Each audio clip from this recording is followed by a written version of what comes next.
Success media ಚಾನಲ್ಗೆ ಸ್ವಾಗತ.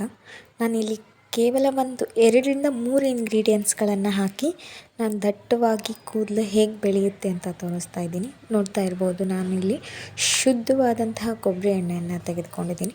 ಒಂದು 15-20 ml ಆದರೆ ಸಾಕು. ನೆಕ್ಸ್ಟು ಲವಂಗವನ್ನು ಒಂದು 5 ಎಸಳಷ್ಟು ಲವಂಗವನ್ನು ತೊಗೊಂಡ್ರೆ ಸಾಕು. ಅದಾದಮೇಲೆ ಒಂದು 3 ಇಂಚಿನಷ್ಟು ನಾನು ಚಕ್ಕೆಯನ್ನು ತೆಗೆದುಕೊಂಡಿದ್ದೀನಿ. ನೆಕ್ಸ್ಟು ಒಂದು ಸಣ್ಣ ಈರುಳ್ಳಿಯನ್ನು ಒಂದು ಸ್ಲೈಸ್ ಆಗಿ ನಾನು ಇಲ್ಲಿ ಕಟ್ ಮಾಡಿಕೊಂಡು ತೋರಿಸ್ತಾ ಇದ್ದೀನಿ, ನೋಡ್ತಾ ಇರ್ಬೋದು ನೀವು ಇಲ್ಲಿ. ನೆಕ್ಸ್ಟು ಒಂದು 15-20 ಎಸಳಷ್ಟು ಕರಿಬೇವನ್ನು ತೆಗೆದುಕೊಳ್ಬೇಕು.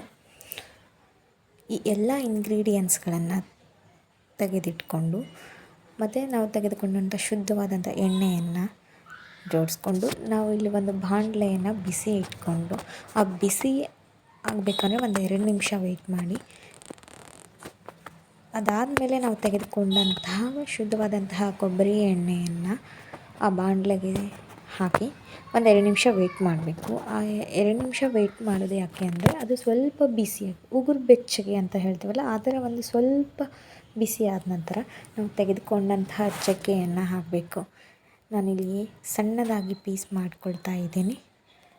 ನಂತರ ನಾವು ತೆಗೆದುಕೊಂಡಂತಹ ಒಂದು 5 ಎಸಳು ಲವಂಗವನ್ನು ತೆಗೆದುಕೊಂಡಿದ್ವಲ್ಲ, ಸೊ ಆ ಥರ ತಗೋಬೇಕು. ನಾನಿಲ್ಲಿ ತೊಟ್ಟು ಸಮೇತನೂ ತೆಗೆದುಕೊಂಡಿದ್ದೀನಿ, ನೋಡ್ತಾ ಇರ್ಬೋದು.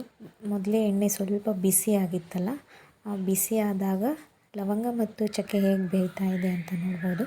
ಇಲ್ಲಿ ಒಂದು ಸ್ಲೈಸಾಗಿ ಕಟ್ ಮಾಡ್ಕೊಂಡಂಥ ಸಣ್ಣದಾಗಿ ತೆಗೆದುಕೊಂಡಂಥ ಈರುಳ್ಳಿ ಕೂಡ ಇಲ್ಲಿ ಬೇಯ್ತಾ ಇದೆ. ಅದಾದಮೇಲೆ ನಾವು ತೆಗೆದುಕೊಂಡಂತಹ ಕರಿಬೇವನ್ನು ನಾನಿಲ್ಲಿ ಆ್ಯಡ್ ಮಾಡ್ತಾಯಿದ್ದೀನಿ, ನೋಡ್ತಾ ಇರ್ಬೋದು. ಎಣ್ಣೆ ಮೊದಲೇ ಬಿಸಿಯಾಗಿರೋದ್ರಿಂದ ಬೇಗ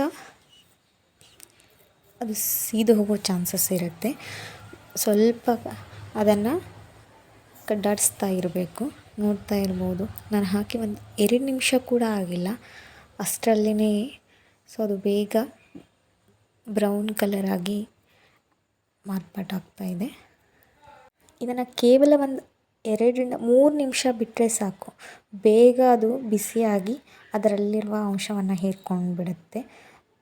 ನೋಡ್ತಾ ಇರ್ಬೋದು ಈರುಳ್ಳಿ ಯಾವ ಥರ ಕಲರ್ ಬ್ರೌನಿಷ್ ಆಗಿ ಬರ್ತಾ ಇದೆ. ಸೊ ಬೇಗ ಇದು ಸೀದೋಗೋ ಚಾನ್ಸಸ್ ಇದೆ. ಸೊ ಹಾಗಾಗಿ ಒಂದು 2-3 ನಿಮಿಷ ಅದಾದ ತಕ್ಷಣವೇ ಸ್ವಲ್ಪ ಎಲ್ಲ ಇಂಗ್ರೀಡಿಯೆಂಟ್ಸ್ಗಳು ಗೋಲ್ಡನ್ ಬ್ರೌನ್ ಕಲರ್ ಬರೋ ಥರ ಬಂದ ತಕ್ಷಣವೇ ಸೊ ಗ್ಯಾಸ್ ಫ್ಲೇಮ್ನ ಆಫ್ ಮಾಡಿಬಿಡಬೇಕು. ನೋಡ್ತಾ ಇರ್ಬೋದು ನೀವಿಲ್ಲಿ ಯಾವ ಥರ ಬೇಗನೆ ಅದು ಬಿಸಿಗೆ ಅದು ಬ್ರೌನಿಷ್ ಬಂತು ಅಂತ. ಸೊ ಒಂದು 2 ನಿಮಿಷ ಅದನ್ನು ಗ್ಯಾಸ್ ಫ್ಲೇಮ್ ಆಫ್ ಮಾಡಿ ತಣ್ಣಗಾಗೋದಕ್ಕೆ ಬಿಡಬೇಕು. ಅದಾದ ನಂತರ ನಾವು ಒಂದು ಸಣ್ಣ ಗ್ಲಾಸ್ ಬೌಲ್ನಲ್ಲಿ ನಾವು ಬಿಸಿ ಮಾಡಿದಂಥ ಎಲ್ಲ ಇಂಗ್ರೀಡಿಯೆಂಟ್ಸ್ಗಳು ಎಣ್ಣೆಯಲ್ಲಿ ಹೀರ್ಕೊಂಡಿರುತ್ತೆ, ಅವುಗಳನ್ನು ನಾವಿಲ್ಲಿ ಶೋಧಿಸ್ಕೋಬೇಕು. ಶೋಧಿಸ್ಕೊಳೋದು ಯಾಕಪ್ಪ ಅಂತಂದರೆ ಸೊ ಆ ಎಲ್ಲ ಇಂಗ್ರೀಡಿಯೆಂಟ್ಸ್ಗಳು ಹೇರ್ಸ್ಗೆ ಅಪ್ಲೈ ಆದರೆ ಅದನ್ನು ಮಸಾಜ್ ಮಾಡ್ಕೊಳೋಕ್ಕೆ ಸರಿ ಅನಿಸೋದಿಲ್ಲ.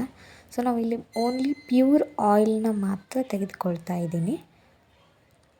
ಅದನ್ನು ಶೋಧಿಸ್ಕೊಂಡು ಒಂದು 10 ಮಿನಿಟ್ಸ್ ಬಿಟ್ಟು ಒಂದು ಯಾವುದಾದ್ರೂ ಒಂದು ಕಾಟನ್ ಪ್ಯಾಡ್ಲಿಂದ ಸೊ ಹೇರ್ಸ್ ಬುಡಗಳಿಗೆ ಅಪ್ಲೈ ಮಾಡ್ಕೋಬೇಕಾಗ್ತದೆ. ಎಷ್ಟೋ ಜನ ಮಾಡೋ ತಪ್ಪೇ ಏನಂದರೆ ಹೇರ್ಸ್ಗೆ ಮೇಲ್ಗಡೆ ಅಪ್ಲೈ ಮಾಡ್ತಾರೆ, ಅದರಿಂದ ಹೇರ್ ಗ್ರೋತ್ ಆಗೋದು ಸ್ವಲ್ಪ ಕಡಿಮೆನೇ. ಹಾಗಾಗಿ ನಾವು ಹೇರ್ಸ್ನ ಬುಡಕ್ಕೆ ಅಪ್ಲೈ ಮಾಡೋದ್ರಿಂದ ಅದು ಬೇಗ ಹೇರ್ಸ್ ಗ್ರೋತ್ ಆಗ್ತದೆ. ನೋಡ್ತಾ ಇರ್ಬೋದು ನೀವು ಇಲ್ಲಿ ಕಲರ್ ಯಾವ ಥರ ಚೇಂಜ್ ಆಗಿದೆ ಅಂತ. ಸೊ ಇದನ್ನು ಒಂದು 10-15 ನಿಮಿಷ ಬಿಟ್ಟು ಇದು ತಣ್ಣಗಾದ ನಂತರ ಹೇರ್ಸ್ಗೆ ಅಪ್ಲೈ ಮಾಡಬೇಕು. Okay, thank you for watching.